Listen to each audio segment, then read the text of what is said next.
अरे दीदी, तुम भी छोटी छोटी बातों पे इतना गुस्सा क्यों हो जाती हो?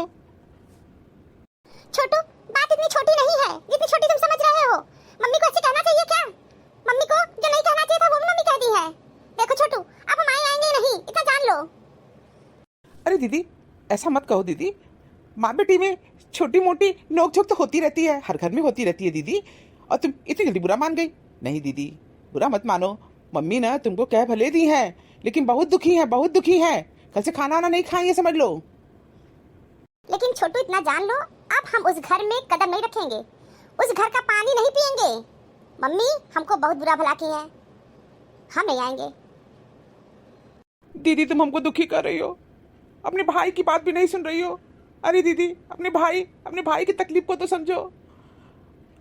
क्यों इतना तकलीफ दे रही हो? दीदी चलिए आओ ना। छोटू, तुम मेरे भाई हो और मेरे भाई हमेशा रहोगे ना। इस जन्म में इसको कोई नहीं मिटा सकता है। और हम तुमसे फोन पे हमेशा बात करेंगे, वीडियो कॉलिंग पे बात करेंगे, बस मम्मी से बात नहीं करेंगे। मम्मी से तो बात करना ही नहीं है। मम्मी हमको बहुत तकलीफ दी है, हमको बहुत कष्ट दी है। अब हम उस घर का पानी नहीं पिएंगे, हम इतना ठान लिए हैं, चाहे जो भी हो जाए। अब हम उस घर में नहीं आएंगे। हाँ छोटू, तुम चिंता मत करो, हम तुम्हारी बहन है, हम तुमसे बहुत प्यार करते हैं और हम तुमसे हमेशा मिलेंगे। एक तरह से दीदी तुम हमारी बात को भी इनकार कर रही हो। अरे छोटू, अभी इतने छोटे बच्चे नहीं हो, नाम तुम्हारा छोटू जरूर है। मैं आऊंगी ना, ठीक है, मैं तुमसे दूसरी जगह मिलेंगे, मॉल में मिलेंगे, लेकिन घर नहीं आएंगे। ठीक है दीदी, तुम भी जिद पे अड़ी रहो, और मम्मी जैसी हैं वो ऐसी ही रहेंगी। क्या हुआ, आप इतना चेहरा क्यों लटकाए हैं? अरे क्या बताएं, तुम तो जानती हो मम्मी और दीदी में छोटी छोटी बातों पे तू तुम्हें में हो गई है। और मम्मी नहीं मान रही हैं और दीदी नहीं मान रही हैं। दीदी अड़ी हुई है, मम्मी अड़ी हुई है। दोनों लोगों में मान मनोबल करवा रहा हूँ, लेकिन कोई मानने को तैयार ही नहीं है। सुधा दरअसल हमको अच्छा नहीं लग रहा है। मम्मी और दीदी के बगैर हम नहीं रह सकते हैं, और ये मन मुटाव घर में अच्छा नहीं लगता है। हम सोच रहे हैं मम्मी और दीदी एक हो जाएं, और फिर से हम लोग जैसे पहले रहते थे वैसे हमारा घर हो जाए। अरे आप परेशान मत होइए, हम हैं ना। मेरे रहते आपको परेशान होने की जरूरत नहीं है। अच्छा एक बात बताइए, आप मेरे पर तो भरोसा करते हैं ना? करते हैं कि नहीं भरोसा, ये बताइए। हाँ, अब तुम्हारे पर भरोसा तो करना ही पड़ेगा, और करते भी हैं। नहीं, साफ साफ बताइए, आप हमारे पर भरोसा करते हैं कि नहीं करते हैं? हाँ बाबा, कह तो दिया, तुम्हारे पर भरोसा करते हैं। क्या परेशान मत होइए, हम दीदी और मम्मी को एक कर देंगे। आप मेरे पर भरोसा करते हैं ना, तो भरोसा बनाए रखिएगा मेरे ऊपर। कैसे करोगे मम्मी और दीदी को एक? आप परेशान बिल्कुल मत होइए, मेरे रहते आपको परेशान होने की जरूरत ही नहीं है। हम माँ बहन एक कर देंगे। सुधा, तुम ये क्या कह रही हो? माँ बहन एक कर दोगी? अरे नहीं, हम मम्मी और आपकी बहन को एक कर देंगे, हम ये कह रहे हैं। माँ बहन एक कर देंगे, मम्मी और बहन को एक कर देंगे। अच्छा, मतलब माँ बहन को, माँ मम्मी और दीदी को एक कर दोगी? हाँ ठीक है, पता नहीं क्या बोलती रहती हो, बहुत तुम मुझे उल्टा कभी कभी बोल देती हो। हम सीधा ही बोलते हैं। हम माँ और बहन, माँ और दीदी को, आपकी मम्मी को, दीदी को एक कर देंगे, माँ बहन को एक करेंगे ना। ये बताइए हम कहाँ गलत कर रहे हैं? हाँ सुधा, ये नेक काम तुम बहुत जल्दी कर देना, मम्मी और दीदी को एक कर दो। हाँ, हम मम्मी दीदी को एक कर देंगे, परेशान मत होइए आप। हाँ सुधा, जल्दी थी दीदी को मना लो, नहीं तो रक्षाबंधन पे हमको राखी कौन बांधेगा? हम तो यही सोच सोच के दुखी हो रहे हैं। अरे आप तो बहुत जल्दी इमोशनल हो गए, आप इतनी जल्दी क्यों परेशान हो गए? और रक्षाबंधन तो 2025 में आएगा ना, अभी सोच सोच के क्यों परेशान है आप? हाँ, हमको ही मालूम है कि रक्षाबंधन 2025 में आएगा, लेकिन 2024 में अभी तो भैया तो जाने वाला है ना। हम तो वो सोच सोच के परेशान है, दीदी भैया तो इसको नहीं आएंगे, हमको मिठाई कौन खिलाएगा? हम तो यही सोच सोच के बहुत दुखी हैं। अब मेरे पर आपको भरोसा रखना ही पड़ेगा। हम दीदी और मम्मी को मिला देंगे, आपको दुखी होने की जरूरत नहीं है। आप प्रसन्न हो जाइए, खुश हो जाइए, स्माइल करिए। सुधा देखो, अब ठीक है। हाँ, ऐसे ही हंसता हुआ नूरानी चेहरा हमेशा रखा करिए। तुम भी पता नहीं क्या क्या बोलती रहती हो, हंसता हुआ नूरानी चेहरा।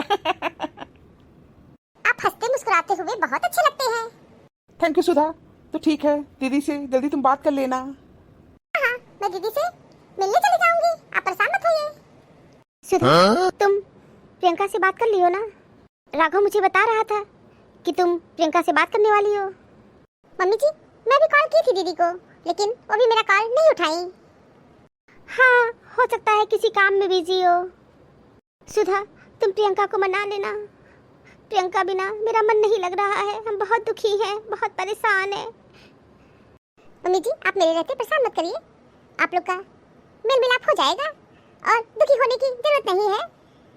नहीं सुधा, जल्दी से प्रियंका को मेरे पास बुला लो। वो मेरा फ़ोन नहीं उठा रही है। मैं कई मर्तबा उसे फ़ोन की हूँ, मेरा फ़ोन कॉल वो नहीं उठा रही है। मैं क्या करूँ, मैं क्या करूँ? मम्मी जी, आप परेशान मत होइए। और परेशान और दुखी होने से वो इसी समय यहाँ तो नहीं आ जाएंगी ना। और अगर वो मेरा फ़ोन दोबारा नहीं उठाएंगी तो मैं उनके घर चली जाऊँगी। हाँ सुधा, ये ठीक रहेगा। बहुत जिद्दी है मेरी बेटी, मैं जानती हूँ। प्रियंका बहुत जिद्दी है, जल्दी नहीं मानती है। अगर उठ जाती है तो जल्दी नहीं मानती है। तुम उसके घर ही चली जाओ और उसको मना के बुलाओ, मेरे पास ले आओ। ठीक है मम्मी जी, मैं चली जाऊंगी, आप परेशान मत होइए। सुधा, कहाँ रहती हो? तुमको मैं कितनी बार कॉल की हूँ, कॉल ही नहीं उठाती हो। अरे मम्मी, क्या बताया तुमको, माँ बहन एक करना है ना, बस वही करने जा रही हूँ। सुधा, तुम्हारा दिमाग तो ठीक है, ये क्या उल्टा सीधा बोल रही हो, क्या बक रही हो? अरे मम्मी कह रहे हैं मम्मी और दीदी को एक करना है, एक करना है। हम भी सोच लिए कि तुम माँ बहन क्या करने जा रही हो। कोई प्रॉब्लम हो गया क्या तुम्हारे घर? अभी प्रॉब्लम कुछ नहीं है, समझ लो कि अब आया है ऊंट पहाड़ के नीचे।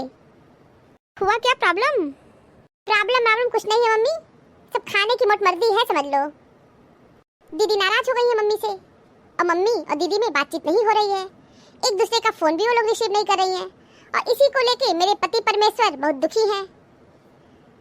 तो हम मीडिएटर बने हैं, एक दूसरे को मनाएंगे, मान मनोबल करेंगे, सबको एक करने की जिम्मेदारी उठाए हैं।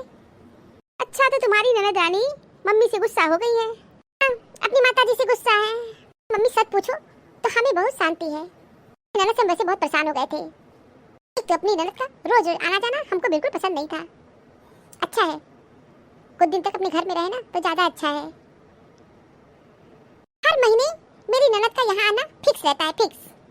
जानती मम्मी, मेरी ननद इतनी दुष्ट है कि शॉपिंग करने अगर जाएंगी ना तो हमको कभी नहीं ले जाती थी, मम्मी के साथ चली जाती थी और शॉपिंग करके आती थी।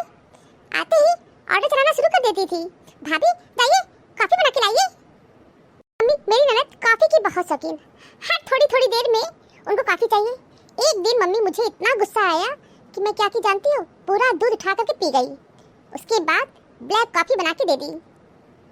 और जानती मम्मी, ब्लैक कॉफी उनके गले नहीं उतरा क्योंकि वो प्योर दूध की कॉफी पीती है। अरे सुधा, ऐसे मत किया करो, तुम्हारी ननद है, आती हैं 2-4 दिन के लिए फिर चली जाती हैं, कॉफी फ्री बना के दे दिया करो, ऐसे नहीं करना चाहिए। देखो मम्मी, मुझे बहुत गुस्सा आता है और गुस्से में इंसान कुछ भी कर देता है।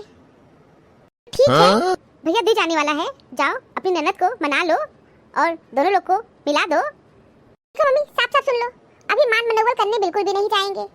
अभी मेरे घर में बहुत शांति है और हमको शांति बहुत अच्छी लगती है।